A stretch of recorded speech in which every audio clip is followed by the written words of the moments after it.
In the heart of the state-of-the-art, at the dawn of the next stage in entertainment, you found No Proscenium.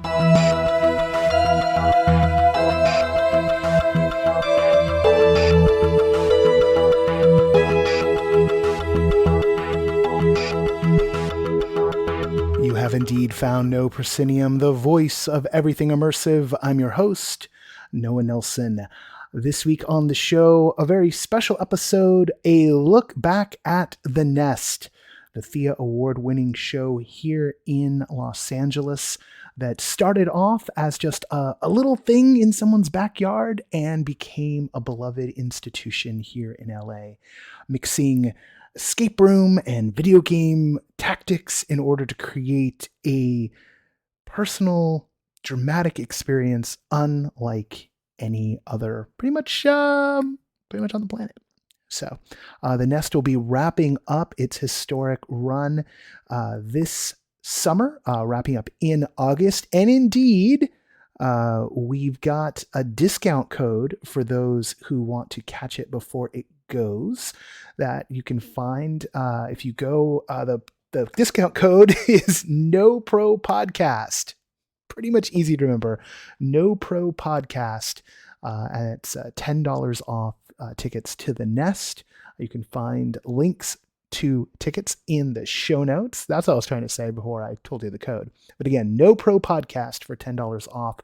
And Scout Expedition Company will be offering a handful of behind-the-scenes tours of the Nest, so keep an eye out on their social channels for more information on that soon. So, the Nest holds a special place in our hearts here at NoPro. It's one of the reasons why we're dedicating this, our 349th episode of the podcast, to saying farewell, but not forever. We'll hear a little bit about that as we go in, and maybe a little more on the back end. Just want everyone to know, as always, this show was brought to you by our generous Patreon backers. And look, brass tacks, we need to find a bunch more backers. We're looking for 37 new $5 backers before Labor Day. It's a big goal, but I think we can do it. That means for the rest of this month here in July and through August, we're going to be pushing that on our socials. If we can do that, we get up to 400, and we make a nice little dent in the regular expenses of running this.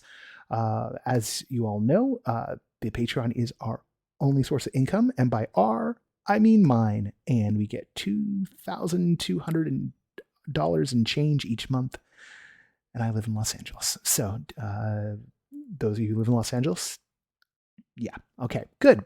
Patreon.com/NoProscenium. Our sustaining backers, the people who make this possible every day: Ari Herstand, Chris Wollman, Eric Shamlin, Deborah Robinson, Elaine, Jay Bushman, Jerome Joseph Genties, David Bassick, Richard Ayers, Lonnie Hanson, Mark Baltazar, Sidney Guillory, and Jan Budman. Thank you all for keeping me alive and keeping this show going. We'll have more on the back end, and this is just one big conversation with the creative team behind the Nest, and you'll get all the intros in a second, so I'll spare you that right now. See you on the other side.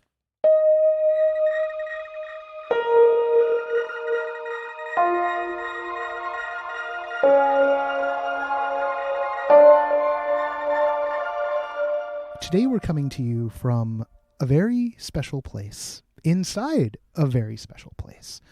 We're indoors in a redwood forest that is also a high school locker hallway that is also a storage unit of a woman named Josie, because we are coming to you from inside the Nest here in Los Angeles. The Thea Award-winning show, which after a good run is sadly coming to a close. We've been following the Nest here at NoPro since its inception, since before its current incarnation. And I'm so glad that I get to have three of the principal folks involved in this. here with me today. Hi there. I'm Jarrett Lantz. I'm one of the co-creators of The Nest. Hey, I'm Jeff Leinenveber. I'm the other co-creator of The Nest. Hi, I'm Mackenzie Fergens, and I am the voice of Josie in The Nest. When I first got to see this show, way back when, it was in your backyard, Jeff. Yep, and that's right. And now, how many years later now? That was 2017. Oh so my goodness! 5 years. 2015? No, it was 2017. Really? Okay. Well, that long ago. Oh, you're right. Okay. 5 years. Time though. flies. 5 years. Yeah, I know. Just absolutely wild. I know, and I have a very distinct memory of sitting with both of you at my dining table with a couple books that we pulled off the bookshelf, the microphone that we bought off Amazon or whatever. Yeah, Yeti mic, whatever we could find. Hey, don't knock a Yeti. That's what this show is recorded on when I'm not using these in the field. Okay, it does the job. It's coming out of a cassette player in the end, so what does it really matter? I guess. But I remember recording all of that with you, just sort of like, off of a couple scripts that we wrote, and it's crazy to believe it's been 5 years since then, and a whole other iteration of the show since. For folks who haven't gotten a chance, and they'll have a bit of a chance as this airs because the run's ending in August, right? Right. So there's a few chances left, which we highly encourage. We highly encourage folks to go for if they can. And maybe Jarrett, what is The Nest? What is this show? Yeah, The Nest is an immersive walkthrough experience located just outside of downtown Los Angeles. And essentially, the story is a woman named Josie passed away, and she left behind this storage unit full of kind of everything that she had collected in her life. So, from a little girl up until she was an older woman right before she died. So that storage room has both things in it as well as a series of audio cassette tapes that she used to kind of document key moments of her life. And the cool thing is that you as an audience member, it's just you and a friend, just two of you, you're armed with a flashlight and a tape player, and you get to enter into that storage unit and look around and kind of find those tapes and listen to them and piece together the story of her life as you go through that storage unit. What was the initial inspiration for making a show like this? Because there's a little bit of like folks who are familiar with escape games can kind of see a little bit of that in there, but that's not the only. I guess that's one of the influences. But what are the ingredients here?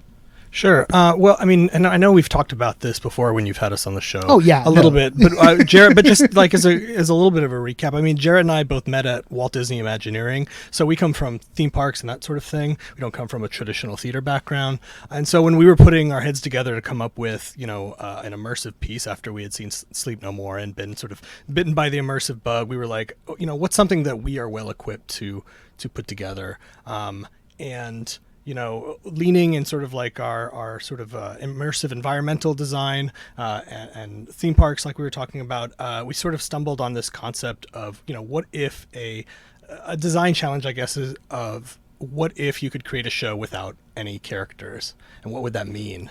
What if it was completely self-driven?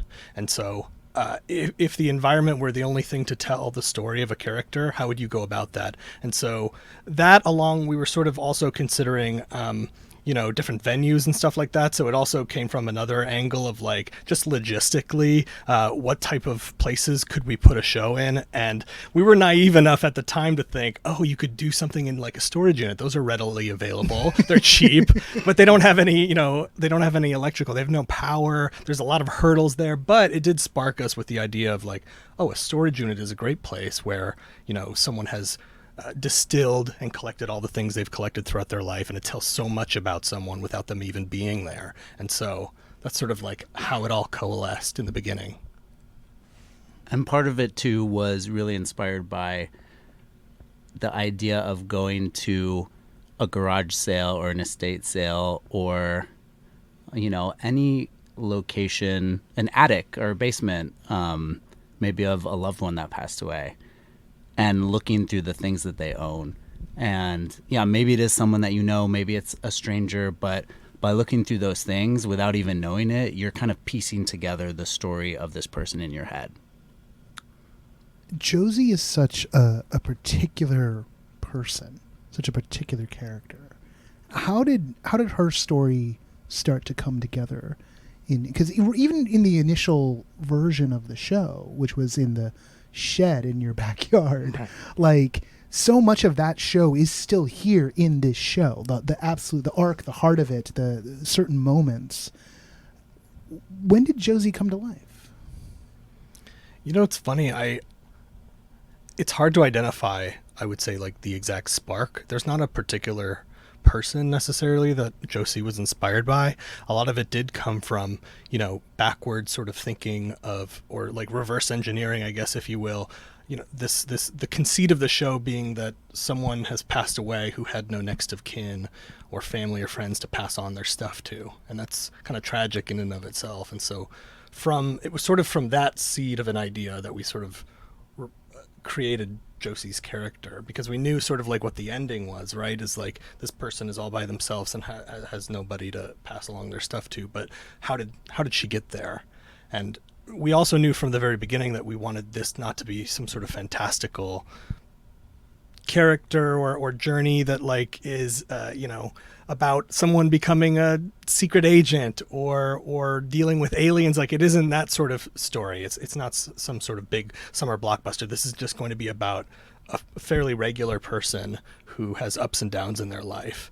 And, from the moment you walk down that hallway into Josie's storage unit, we want to sort of set that tone or establish that theme, because as you're walking down the hallway, you pass by other names painted on other doors of different storage units along the way. And so there's nothing particularly special about Josie, and yet there is. And and everybody that you're walking by, there's stories to tell behind each and every one of those doors. And we're just happening to go see Josie. Mac, you've performed in theater, you've made movies, you've done VO work for other forms, but this is quite different than other stuff you've done, right? I mean, when you approached this project, when you got involved with this project, what did you think you were getting into? Actually, this was like a dream project for me, because their background in Imagineering and creation, and it was just something I always wanted to be a part of, is like a ride at Disneyland. And most of my work has been in drama, and so it was just the perfect blend of like all the film work and acting work that I'd done into this space where not only could I do the drama but also do the range, because I've done voiceover where I'm really young, and I just got this opportunity to go super young to really old and to play a huge life that nobody would have seen otherwise, like in any other form. Was just like a pure dream for me. Now, you guys were talking about recording on a Yeti in like your kitchen. So what was the casting process like? Like, how did the squad come together, and like who's all involved? Take us to the initial version, and like how many people were working on that? What was it like working with Mac? Just tell us that story. I'm just going to sit back and I just want to hear the story of the 2017 version, and then we'll fast forward to this one. No, the 2017 version was definitely a little bit more of a bootstrapped effort. Jeff and I, right, we come up with the idea, and we had a bunch of friends help at different points, but really that version was the like, we're painting everything, we're building everything, right? Like, we're just gonna make this crazy project in Jeff's backyard. We're gonna open it for 2 weeks. We're gonna force our friends to come see it. Nobody's gonna want to see it. We'll close, and then like we'll move on. Yeah, we're fun. Like, yeah, that was cool. That was a good experience. That was all cool. Right. Yeah. Let's move on. But clearly it kind of grew into this thing that was much bigger, which was fantastic. So for the casting process, we reached out to friends, posted on Facebook, posted on Craigslist. I think we probably got, 20 or 30 submissions, just short reads, right? And looking at people's portfolios and listening to some of their work. But I think, obviously, like many fantastic people, but I think there was something very special about Mackenzie's voice. I think it was, as often happens, right, when you it felt exactly like Josie. When we heard her reading the lines, I mean, it just took the very basic lines that we had written and brought a sense of life into them. And I feel like Mackenzie has that strong ability to make you like hang on to every one of her words, and every word is really considered. And I think that really came through even in the audition process, and of course in the final product as well. And I might be wrong, but I think, Noah, you might have put us in contact with Mackenzie. What? No, deny. I was not fishing for anything. I deny. I haven't known Mackenzie for years. It's true. Actually, I never would have known about this in a million years unless Noah said, "Hey, I heard of this project that I know you would like to do. Why don't you audition?" Yeah, I mean, guys, you're blowing the ruse here. supposed to be like an objective journalist or something.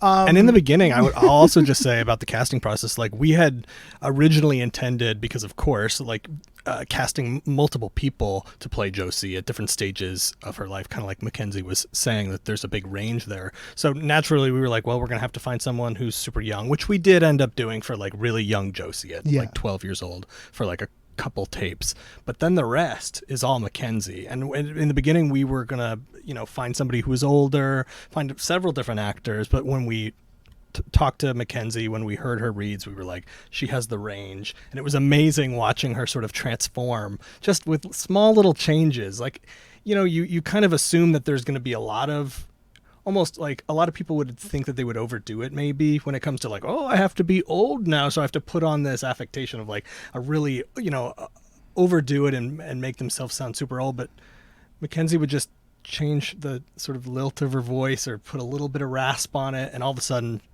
she was Josie at 50 versus Josie as a teenager. It was pretty amazing to was fun. Witness. Yeah. Well, and Mac is the through line through it all, but there's other voices. There's other voice talent involved in the piece. So her husband is played by Matthew Bamberg Johnson from Speakeasy Society. And did you guys do those recordings like in the room together? Like, so it's like, for this iteration, yeah, we did. We were fortunate enough to upgrade from my living room to an actual recording studio. It was awesome. It was so much fun, too, because me and Matthew were like, especially for the fight scene, we were just right at each other, straight back and forth. And it was like being on set on a film, or even just, it felt real. Oh, like, we were going for it. So the original version, you guys recorded that separately? Or Yes. Oh, wow. Yes. Mm-hmm. Yeah, I never heard any of this. Yeah. I know. Again, very forgiving because it's all on cassette tape, and we were just overly cautious and recorded more than we needed, so we were able to stitch some stuff together. But it never matched sort of like the reality or the authenticity that you sort of get from recording together. How did that idea of breaking it up onto different cassettes and having those be squirreled away around the space, where'd that come from? I think it was, but we really liked the idea of the core mechanic being like a scavenger hunt or an Easter egg hunt, or it's kind of feels like archaeology, like you're digging into someone's past. Again, like going through an attic basement, and that wouldn't be very much fun if, you walk into the basement and everything is laid out perfectly right in front of you, right? There is that idea of exploring and that idea of conquest and that excitement of, again, it is like that Easter egg hunt, like, right, walking around, you're looking for the tape, and then finding one like, oh my God, right, like, here's another tape, let's listen to it. But how many people knew what a tape recorder was when you handed it to them? You'd be surprised. Yeah, more and more these days as people sort of get that reaction of like, okay, they know what it is. They've seen it before, but a lot of people also, I think, kind of put on sort of this, oh yeah, I know how to use it. And then you sort of like show them, and clearly they've never touched one in their life. Has it changed any? Because like cassettes kind of come back in the past couple of years a little bit. Yeah, a little bit. Okay. Soon we always joke that one day we'll be doing like the iPod Nano show, like right in like 15 years. Not that far away either. Mini disc. Do mini disc first. Mini disc for the 90s. Spotify tracks. You don't even have to find anything. No. Yeah, you just press play once and it just, that's it. No. I think I would also just say for, the cassette tape thing, obviously we're really inspired by, in general for the show, but specifically for the cassette tapes, video games. You know, like the audio recordings that you find in BioShock nestled, you know, in every little nook and cranny of the different levels that teach you so much about the world. It's like, and it's a common sort of trope throughout games to have those sort of moments, right? Like the diary, journal entries, right? And so this was sort of like our way of taking stuff that we were inspired by from video games and applying it in immersive. Well, there was a game a few years before this show, Gone Home, which is this incredible story, and it's also told through like a series of cassettes that I think memory serves, like you're finding these recordings through this empty home, and you're sort of piecing together the, you know, where everyone's gone. You're the daughter who's returned, and you're sort of figuring out like why is your family missing right now. And that was one of the things we talked about around like the dinner table in like the pre-NoPro days with my immersive crew. Well, you know, that was one of the games that we were discussing about, you know, like, you know, what if we could do storytelling in real life like Gone Home? And that was one of the things when I first saw the first version of the show, I was so blown away, because like, oh, these guys did it. Like they brought that broken up narrative then it's waiting for you to discover. It's a very particular kind of agency, right? Like the story isn't going to change too much, but your understanding of it will change. Right. So yeah, and we purposefully make room for you to sort of fill in the gaps. And we try not to be like too prescriptive about the narrative and like tell you, you know, step 1, 2, 3, A through Z, exactly what happens to Josie throughout her life. Like there are gaps, and we played around with it in the beginning, like, oh, do we just sort of like tell you exactly what happened? But it's a lot more fun when you're an active participant and you're more engaged. You're, you know, when you connect those dots in your head about what happened to Josie, you know, from one tape to another, and depending on the order that you even find them in, you end up crafting your own sort of projecting your own image of Josie in your head based on your own life experiences, and each one of those interpretations is really unique. So we hear all sorts of sort of interpretations of that narrative told back to us, and they're like, oh, is that right? Is that the right one? And the answer is always yeah, it's right, because it's what you experienced, and it's like it's special to you. When did you get to do the first version? I did both of them. Yeah. You did both of them. So let's save the second version for a second. But like, what was your reaction when you went through the first time?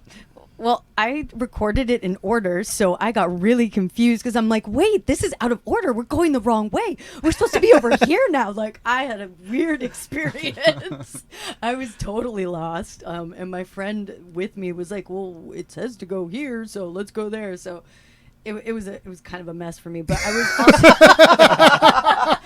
my brain just You heard it here first. It doesn't make sense. That's not how we did it. Your life is we must have missed something. Yeah, I love That's that. what I thought. I really did. I'm like, we missed this part. Where is it? Oh my We're god! doing it all wrong. This starts so good. I really wanted to hear it. My god, I don't get to hear it. Like, For reference, for anyone who hasn't seen the show, when you first come in, this is not a spoiler. When you first come in, you hear Josie's first tape when she was 12 years old, and she first gets the tape player. And then almost immediately after, there is a tape or a section of a tape where she's in her old age, right? So there is huge time jumps in between, and then you kind of hear you learn everything that happened in the middle, kind of as you go through, and it is somewhat out of order.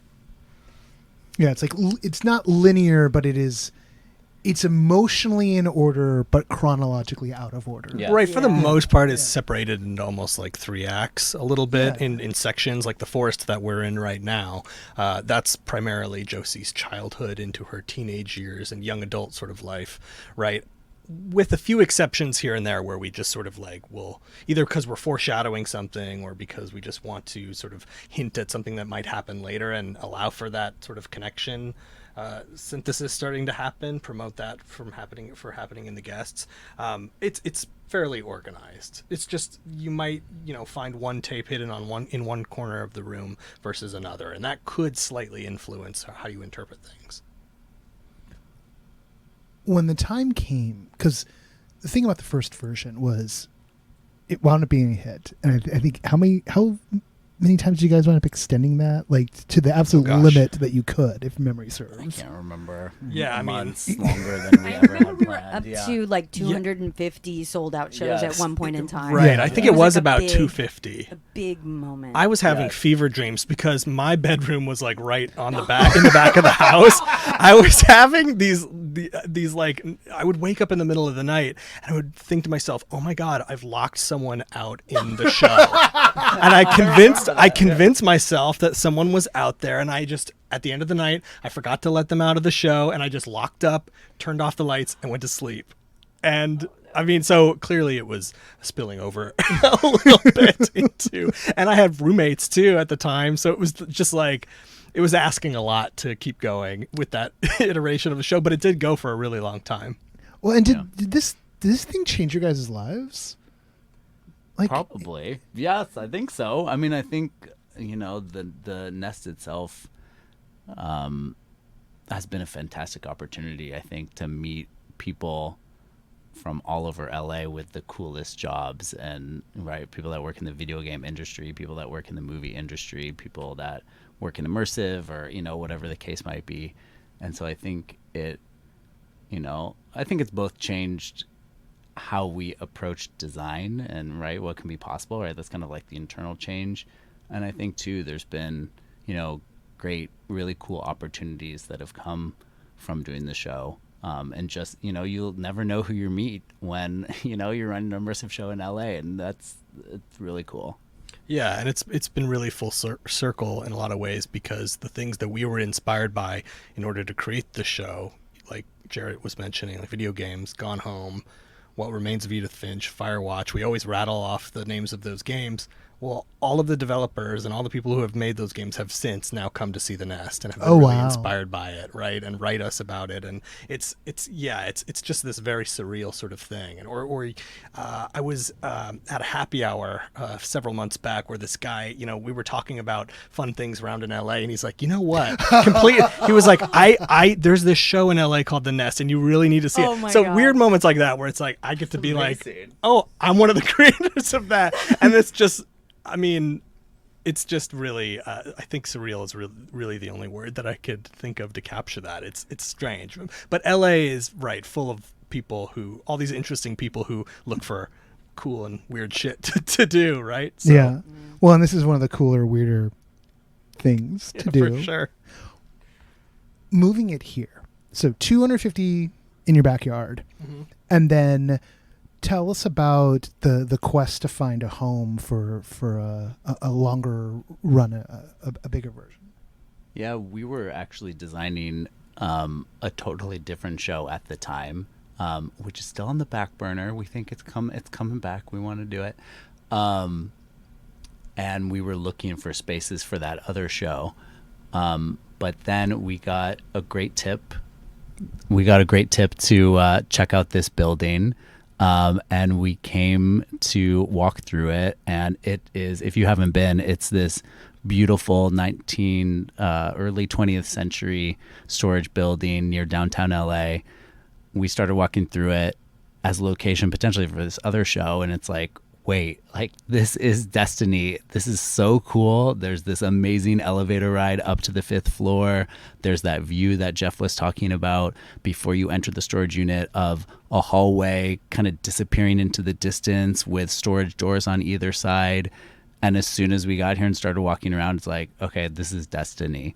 We were thinking about doing this other show, but nope. We have to remount the Nest. Yeah, scrap all the other plans. We're doing the Nest again because that original version was always like a prototype, and we were kind of figuring out what it was as we were building it, right? And so when it closed, there were tons of things we wished we had improved upon or done differently, and this was just it was the perfect opportunity. So what went into this? What went into building this version of it? So we did a Kickstarter that helped sort of fund a portion of the project. Yeah, shout out to everybody who backed us back in what was that, 2019? Yeah. My gosh. A lifetime ago. Yeah. Remember Oh, well, 2019 before 2020. We'll get to the dark before times. times, We'll yes. get to the Empire. Don't worry about that. But I mean, still a relatively small crew, but way bigger, of course, for us at least. It was about a dozen people altogether that were helping us for everything from carpentry to sort of scenic design to more tech stuff. We've got a lot more sort of hidden technology and show cues and lighting and stuff like that going on in this show. And we were way more ambitious with all the sets, and so we brought in Elizabeth Jarrett to help us out on that front. And so she made these trees that we're all surrounded by right now. It really is uncanny because you get up close and you can tell, oh yeah, this is it's human made, but as you approach, you for a moment are like, did they just stick trees inside here? This is kind of wild. And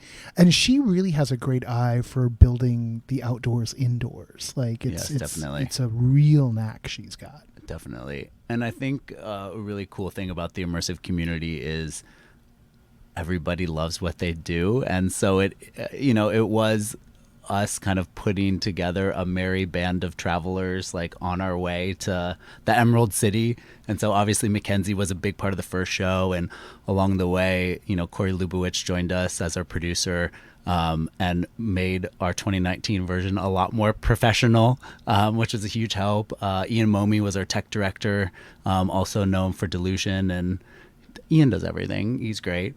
And so, we just kind of met by doing the show, the first version, and we worked on Delusion and a couple other, other people's projects in the immersive world. We just met all of these great, really talented people that helped us turn what Jeff was talking about was really kind of a proof of concept show into something that could last for years. What do you feel like you learned making this show? Because you guys, you had hefty careers. You were at WDI when you were first doing the prototype version of the show. You've worked on all kinds of projects of every scale and size imaginable. What do you feel like you've learned in this process that you didn't have before? I think part of it, Imagineering obviously is a great experience too, but everything in Imagineering is a multi-$100 million project with giant teams, and that's fantastic. You're building stuff that's going to last for 50 years, and really cool big stuff. But I think on the other hand, doing something like the Nest, it truly is this really small team effort, and you have to wear every single hat imaginable. I think Jeff and I mostly, for both 2017 and 2019, mostly we drove trucks around, picking stuff up. We joke that 90% of what we do is just move furniture. Hey, I've been a PA. I know what that's like. Oh yeah. For any immersive project, once everything is at the site, the work is done. That is the hard, getting all of the furniture and all this stuff on site, that is 90% of the battle. Oh, I remember in 2016, you guys rolled up to an event that Kaleidoscope and Oculus were doing, and you rolled up with a van full of stuff, and then Third Rail Projects used that to throw a show together in 48 hours. Yeah, so, that was a lot of fun, and that's also sort of where one of the ideas for this show sort of came from. It was the photo developing thing, which was awesome. Yeah, and that's sort of what was inspired by for the interaction that's here at the Nest. Again, without spoiling too much, where you get to sort of experience the magic of developing a photo. My friend who came with me totally messed that up. It's the real process, so it's prone to, Yeah. I'm like, you enjoy the experience. I know it's going to happen. Then it just went all downhill. Yeah, but it was probably a 6-month process of building the show. We got the lease in mid-March of 2019, and we opened... That's the good March. Yeah, the good March, And we opened, I think it was exactly on September 15th of 2019. Obviously, like you mentioned, everybody working on the show had full-time jobs, so it was kind of an after school, off hours project, which was really cool. And yeah, we started by, shooting the teaser trailer, raising money on Kickstarter, and then using that money to hire some great people and start buying some props and designing everything first in 3D, and then probably a solid like 3 months, I would say, of like more intense construction up until opening. There's a lot of prototyping in the beginning too. I mean, this was just a big blank space when we first came in, of course, and so a lot of time in the beginning was just spent, taping out the layout on the floor, throwing a few cardboard boxes around to insinuate spaces, printing out props, key props, right, hero stuff or codes or whatever sort of interactives that we had to play pretend with for the sake of the prototype, and walking through some of our friends who have a bigger imagination, who didn't mind the experience being spoiled a little bit, to help us work through sort of the kinks. Because while the show still is the same in spirit as the 2017 version, like we talked about before, it's really different, really, when it comes down to it. Like, all the interactions are for the most part different. The layout is super different, and we sort of pushed the environmental design a lot further. Yeah, the environmental design's like intense, and there's more. There's more rooms, more beats in the story. More world. Yeah. Mac, when did you get to? How late in this run did you get to come and see this version of it? I went pretty early, actually. Okay. Yeah. I was just dying to see. I kept wanting to get in here to help, and then I was like, oh no, I just want to see it. Next time I'm helping 1000%. I don't know if you guys know this, but I have a huge background in visual art and like creating sets and all this stuff. So, by the way, I'm joining the crew. You're hired. She was in for visual art before she went to acting. Yeah, so that I was her bag. That's why I so wanted to just experience it, because I was like, this really is like the Disneyland thing I've always wanted, except it's deeper and it has more meaning, and it's heartfelt, and it's such a unique experience, and I was just blown away. So second time around, I was like, holy damn, this is it. This is the shit. I'm a part of this. What? Why are you closing it?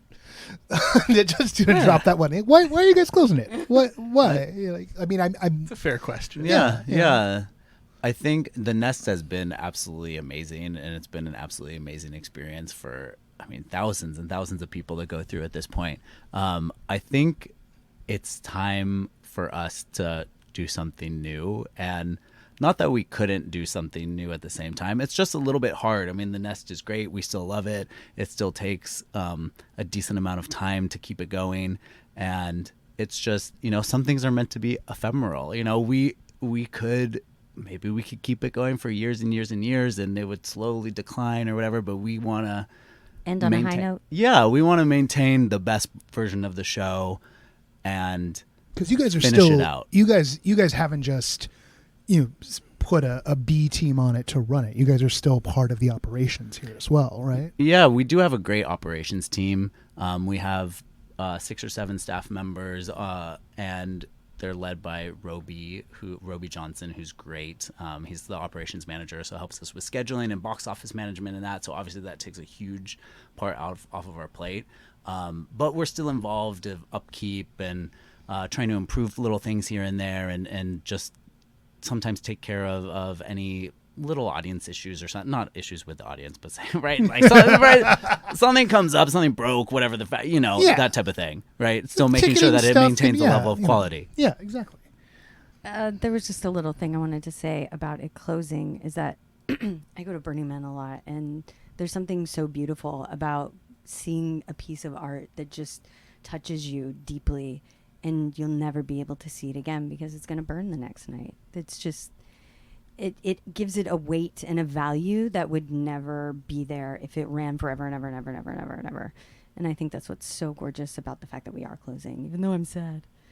But I was just looking at it today, since I knew we were recording, and I think we've had about 2,000 shows in this iteration, a little bit more actually. And so you consider up to 4,000 people. Yeah, up to 4,000 people, because most people are groups of 2. So yeah, we've had a lot of people come through this storage unit in a relatively short amount of time, because with the pandemic and everything, I think maybe 15, maybe we've 20 months or so we've probably been running this version.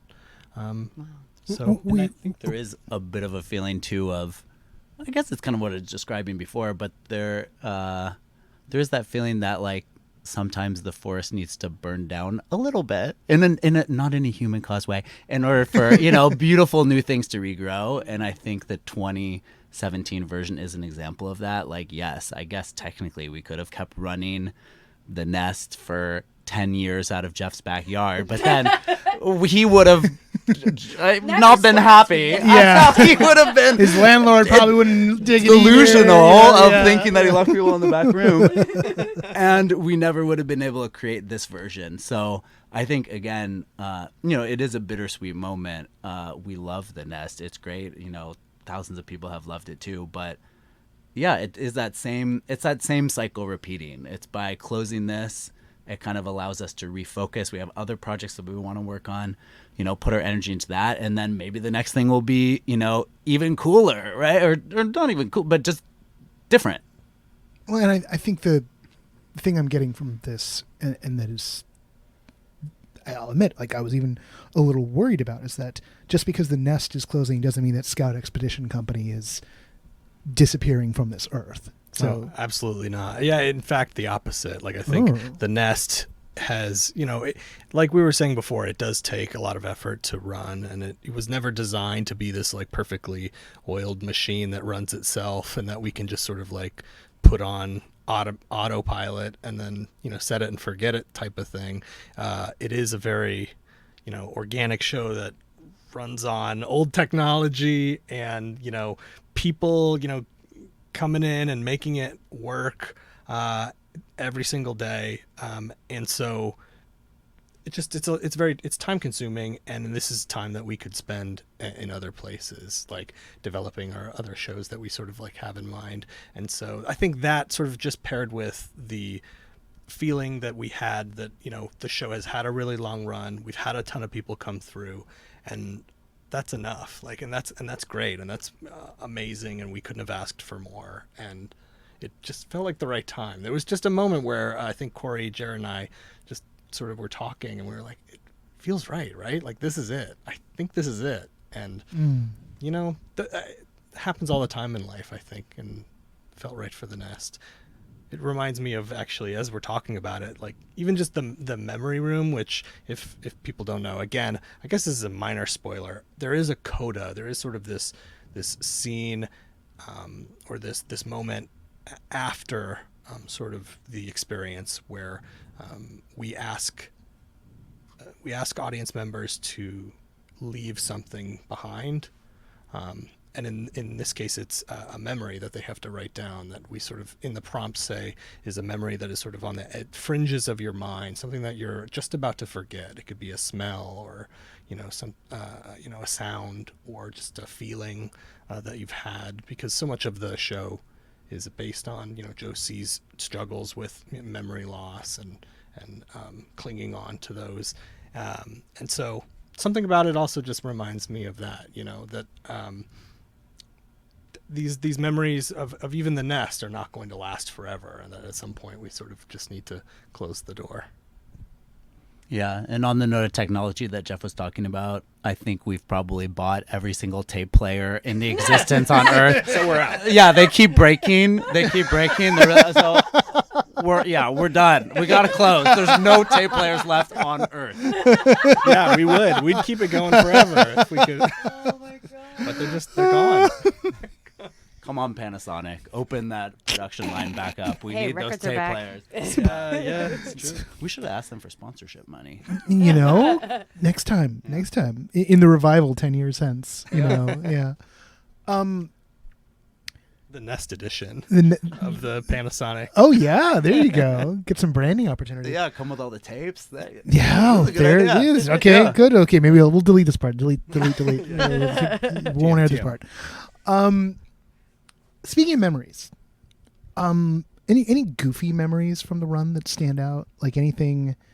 Oh, so many. Okay. I mean, even just we were talking about the process of building the show. When we say that, like, we were working to literally the last second. I mean, the first show that we had in I think it was September 19th of 2019 or sometime around there, September 20th maybe.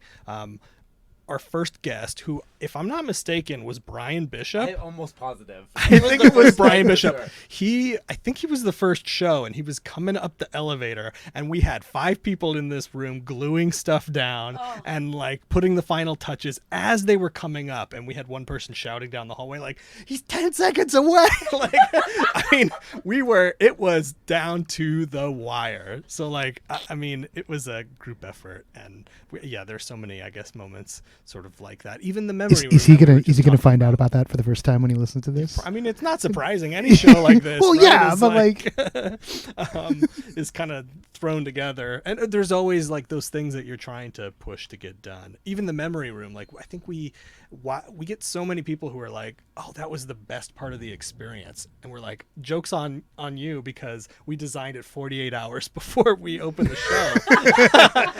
I mean, like, and it turned out to be just so simple and elegant. I think Corey had come up with the idea of like, oh, Josie has given you something, now you should leave something behind as well. And it's such a solitary experience, being, by yourself in this storage unit with one other person. It's so intimate, but then you forget there's been almost 4,000 people through here. And so in that moment at the end is the thing that reminds you of that. So it ended up being amazing, but like a lot of things, they just sort of get thrown together, and that pressure at the end is the only thing that sort of forces you to come up with little solutions. I think maybe one of my round throughs might have been the most calls of help needed, though. Sure. There's so many stories and about that sort of thing. I mean, and it's okay that audience get lots of phone calls. I mean, it's built into the experience, so there's no winning or losing or doing well or doing poorly. But sure, we have plenty of moments. I mean, I think that we had a sliding door that was over there where we had a lot of people, try to pull it over and over and over again. And the only clue we could give them is it's a sliding door. Yeah. And they would just be like, oh. Okay, goodbye. Thank you. Click. I think one of my memories is I remember standing in an old apartment many apartments ago. This was, again, right before the first version of the show. And we had taped the first tape with Mackenzie. And I edited it on, GarageBand or whatever it was at the time, saved it onto a cassette tape, and listened to it on the tape player. And that was really the first time hearing it again, like the tape all put together. And I totally remember. It's like that low fidelity quality of the audio cassette, like the crackling, the amazing performance, right? It all just comes together, and like the hair on the back of my neck is standing up, and I'm like in my room, like right alone. It's dark, it's night. It makes it a little bit spooky. And I just remember thinking, okay, right, that's the moment. I remember that moment specifically being like, this is going to be awesome. Mac, when you think back on this, like in a few years, what do you think you're going to remember the most?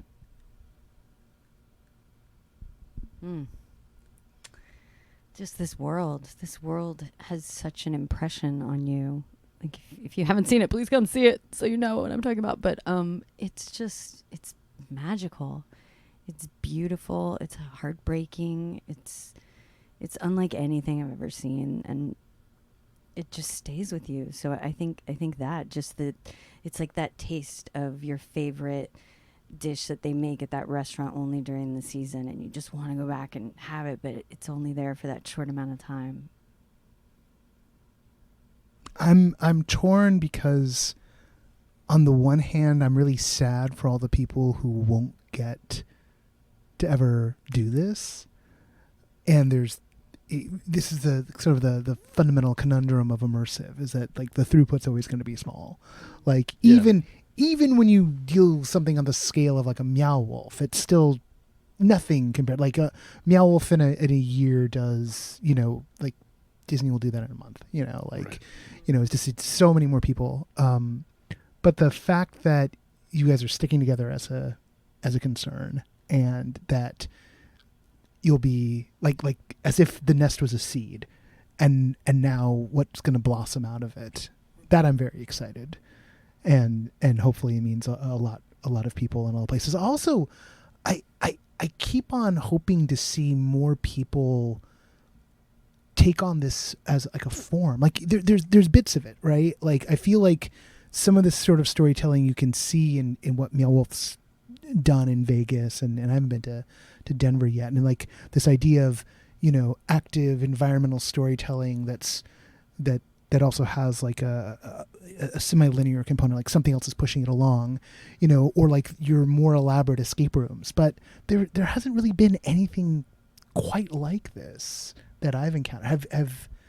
It's weird to ask you guys this, but have you seen anything kind of in this vein? Not really. I think probably the best example you touched on at the beginning, it's really video games, and it is our inspiration for the Nest and for probably just about any project we've ever worked on. And I think it is, Gone Home, Firewatch, What Remains of Edith Finch. It's those, sometimes called walking simulators, essentially, that solo experience.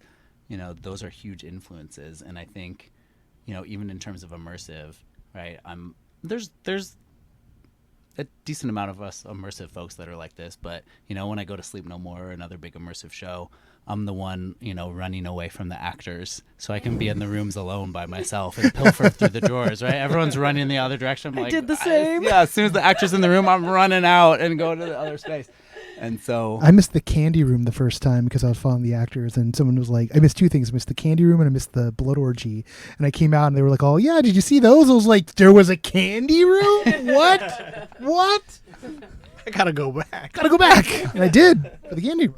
totally, but But yeah. not the blood orgy? Oh, also the blood orgy. Yeah, no, I found it. Everybody knows about the blood. Everyone knows orgy. about the blood orgy. Yeah. That's great. It's your typical. Yeah, Yeah. You just, didn't, no. standard Sleep No More Right, exactly. experience. But yeah, I mean, I think you see the trend of those types of video games continuing to sort of flourish. You have also that I think in the beginning with those games that we've mentioned a million times is like that was sort of the beginning of that. Not the beginning, of course, but like it was sort of the beginning of the rise of those types of games, and that has only continued since then. So I think in terms of what I experience on a daily basis that's the most like the Nest, it's in that sort of realm. Yeah. I don't want to crack into a what's next type question because there's secrets to be kept and surprises to be had. But I guess I just want to end on a note of thanking you all for making this and for keeping it alive through the pandemic. Even, I think the biggest fear a lot of us here had was like, you got to run it for a few months, about 4 or 5 months. And then March of 2020 happened, and there was that moment of like, was that it? Was that all there got to be? And when the Nest came back, and particularly because it was always going to be like, well, just 1 or 2 people go at a time. I was like, oh, this Nest is perfect. You go with your pod. So it was also a relief to have this be here and letting people connect with the form in a time when, for a little while there, I think there was like nothing else in the form that was running in town. Yeah, it was. I mean, fortunately, I suppose, in some ways, yeah, the Nest is very sort of COVID friendly in a way, or at least it could be that thing that people who are apprehensive about going out fully to go to an immersive show where you're going to be packed, or in a concert or anything like that. This is very, you could rely on it being safe, that we would, you have no contact with other people or very little with a check-in staff before and after, but otherwise you're by yourself. Yeah. And we extended the schedules and all that, so it just ended up working out in that regard. And it was weird, coming back after all that time. Again, in that memory room, we had like a little stamp that you would stamp your card with the date. And when I went back in, I looked at it and it said, I think March 18th. Oh. And this was like a year and some change later. It was a weird moment. Because of the way this is structured and because of what it is, like, you're able to like keep the spark of immersive alive here in LA. So I'm really grateful for that. Yeah, and we definitely have stuff on the horizon that we're working on. Oh yeah, I don't want to end on a melancholy point. It's it's like We will be back good. in We'll different be forms. back. Nice. I feel like you never know about the nest. It could come back someday. I want to leave the door open just slightly ajar. I kind of think it will too, and that's not projecting any specific plans, but it's a really cool format. We think that there's ways there's definitely ways to improve it, just like we did between version 1 and version 2 of the show. I would love to someday make a version 3. I mean, maybe that's not the next project we do, but we could definitely make an even cooler version of the Nest. And bring it to more audiences, I think. Definitely. Find a way to get more people through it without reducing the quality of the experience, because it is, like you said, I mean, at the end of the day, like the ideal immersive experience, it is oftentimes just you and a friend, but how do you translate that into something that gets greater throughput so it can be appreciated and loved by more people? And so we have some ideas how to do that. We haven't implemented anything yet, but yeah, I feel like the Nest, it could definitely have a future. And again, this is not projecting anything. It's just December 2024. Yeah, No, That's it's why not we're here yeah, to yeah. announce. We're taking it on the road. No, Throw it in a storage unit. yeah. It's gonna be in the back of a truck now. So I mean, we've thought about oh it. yeah, I'm Truck sure. and bus tour.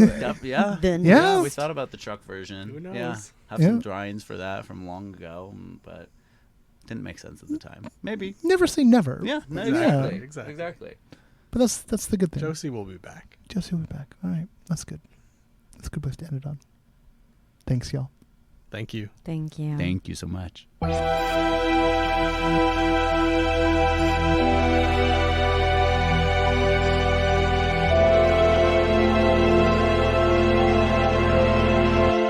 Once again, I want to thank Jarrett, Jeff, and Mackenzie for being our guests on the show today. You can indeed go find tickets to The Nest at thenestshow.com. And when you do, use the code NOPROPODCAST to get $10 off. It is closing this August, so please, if you're here in LA, take the time, or if you're coming to LA, take the time to catch it before it's gone, and keep an eye out for those behind the scenes tours. Something that well worth the time. All right. Those of you who know, tickets for The Dig, the Denver Immersive Gathering, are on sale right now. Wait, for those of you who know, why would I be telling you if you already know? Oh, what I'd be telling you is that they're starting to go. They're starting to pick up the pace on sales. We've got about a third of the VIPs are already gone. Those are the tickets that include David Byrne's Theater of the Mind, which is presented by the Denver Center for the Performing Arts. The tickets are at their lowest price they're going to be for this event that is coming up November 4th, 5th, and 6th in Denver. That will include tickets to Meow Wolf's Convergence Station. We're going to have Rabbit Hole Recreation Services open for our guests to go check out their legendary escape rooms. There's going to be independent Denver immersive creators who are putting on work that will be part of all of this. And the Denver Film Festival's XR exhibition is going to be a part of the offering. All that plus the creative leads on Star Wars Galactic Star Cruiser are going to give a talk about how they pulled all these disparate different techniques together to create the most ambitious immersive experience yet. So all of that and more, and the tickets start at just $150 for the standard ticket and $250 for the VIP, which includes Theater of the Mind and priority ticket pulls on everything else. So take a look at that. Give it a shot. Find that in the show notes. The Denver Immersive Gathering, The Dig, is going to be quite the event, and I'm really happy with how it's coming together. It's unlike anything else we've been a part of before. So, yeah. All right. This is, as I mentioned at the beginning of the show, episode 349. That means the next episode is episode 350. You know that on the anniversary episodes, we like to do something a little special. And we're going to get the team together. We're also landing this right as we're entering into the July 4th holiday. So we are taking a bye week next week to give us enough time to get the team together without driving them nuts. And then we're going to have a TeamSpeak episode for episode 350, talking with the crew as it exists right now, taking a look at the immersive scene as a whole. And then we've got a lot of amazing interviews lined up for the rest of this summer. And then come the fall, we might mess around with some format changes. I'm not committing to them yet, but just flagging right now. The kind of thing that I would have liked to have done around 350, but it's been just kind of chaotic year. So this was an idea I came up with about a month ago. It'll be nothing too radical, but something that just might make a little bit of a better rhythm.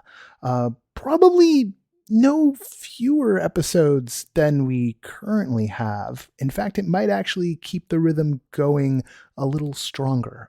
As you noted, there wasn't a review crew this week. And that's one of the things I'm factoring in when it comes to, hey, how's the rhythm on this show going and the feed as a whole? So that's something we're looking forward to this fall. All sorts of other shenanigans are in the works, but indeed, if you want us to keep up with the shenanigans, if you want us to keep up with the review crew, with the rundown, with the call sheet, with everything we do at Everything Immersive, help us spread the word about the work. I know a lot of you give already. You are the dedicated and the diehards, so I'm not trying to squeeze blood from the stone, but if you can spread word about what we do, we're getting more traffic than ever, which is really great. And the more people who know about all the things we do means the more people who know about all the stuff that we cover, and that rising tide just lifts all boats. And hopefully a few of those people, they chip in, because God knows we need it. All right, patreon.com/NoProscenium to help us out. That's it. I'm gonna get the newsletter out for the week and then run away for a couple of days mentally, if nothing else, if not physically running away. I hope you're all doing well. I know a couple of you caught the COVID this past week, and I wish you a swift recovery with no complications. That's something I don't want. I don't want anything bad happening to you. So there. I get very, very protective of my friends, my family, and my community. So there you go. All right. The associate producer of this podcast is Parker Sella. The music for No Proscenium is by Chris Porter of the Speakeasy Society. Special thanks to Siobhan O'Loughlin for voicing our intro. And everything that's wrong with this is my fault. I'm Noah Nelson. And until next time, I'll see you at the show.